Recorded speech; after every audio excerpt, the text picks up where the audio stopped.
How did they know? How did law enforcement know not only to go to Chad Daybell's property, but to do the search and start digging where they did? Well, look, it's not rocket science for one thing. I mean, I'm 100% sure that the Daybell property has always been on law enforcement's list of possible locations. So they would have had this on radar. I'm sure they've been absorbing all the information from neighbours, people stating that people stating that there's been bonfires, and just talking about the different activity. Perhaps they've always had these suspicions and they've needed to wait not only for the snow melt, but also to have some other ducks in the row that we may not be privy to before they go in and make an arrest. Yes, the charges don't seem deep and harsh enough for the Chad. Well, don't worry about that.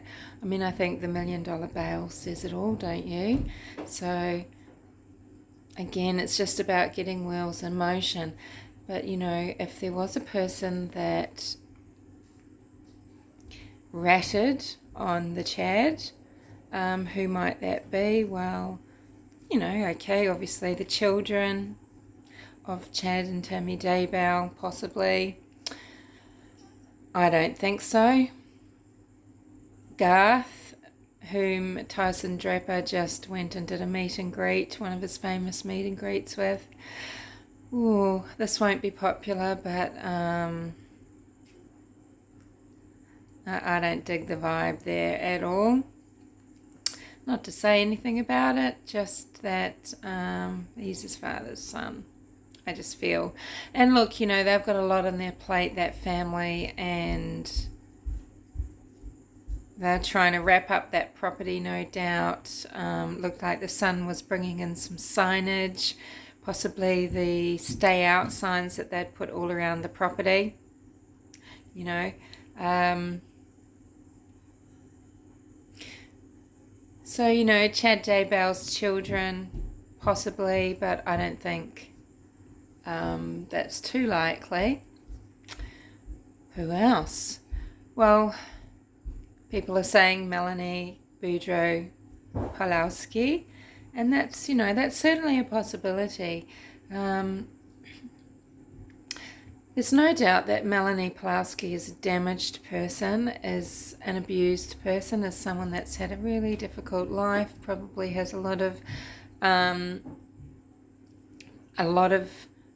what's driving and motivating her now comes from her childhood, and I think she has had it emotionally tough in many, many ways. And don't forget that this is a woman that has grown up without her mother and amongst that Cox family, and she's been hamstrung and handicapped by that her whole life.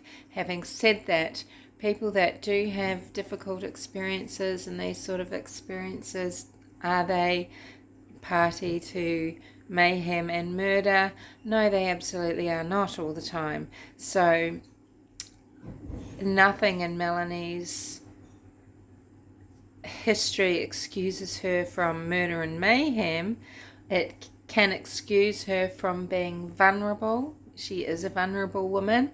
It excuses her from, being a vulnerable woman and being someone that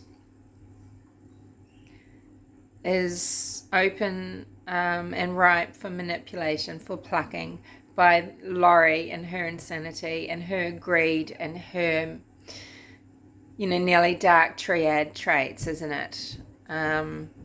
With Laurie of manipulation, with Laurie of narcissism, and with Laurie of personality disorder. But never forget, Melanie Boudreaux's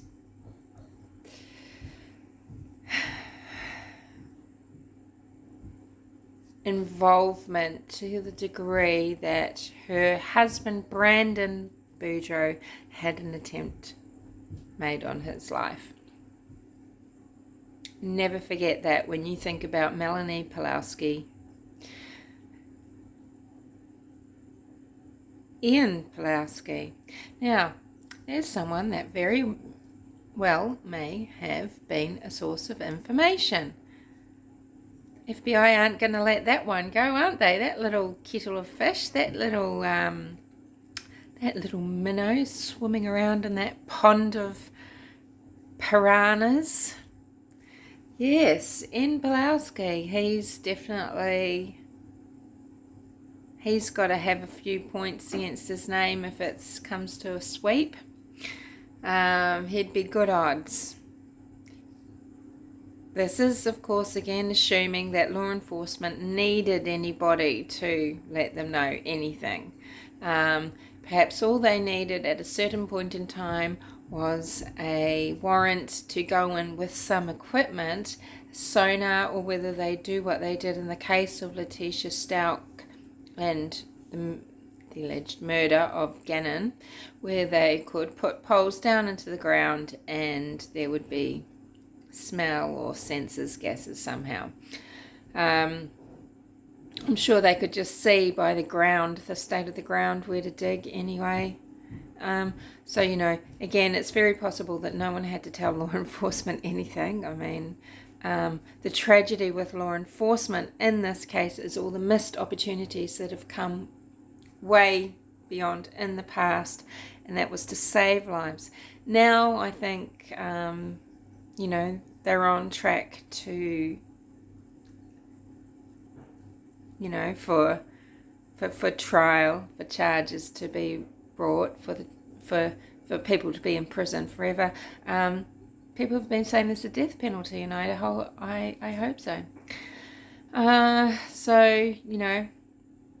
Chad's children, Melanie Pulowski, Ian Pulowski. Who else might the cops be leaning on that would have that knowledge? I'm not sure that, would Salem know where the children are? Not sure.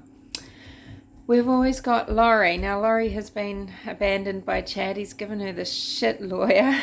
And, I'm sure that perhaps over time, because there's been enough time, perhaps she has become finally released, and it is Laurie that has given up where her children are. Maybe somehow within her has been unlocked this motherly instinct to want to have her children found, recognized, and she's discovered some semblance of honor. But she, we all know she's a very dishonorable woman. She's a nasty piece of work. She's greedy, manipulative, selfish. She is vain,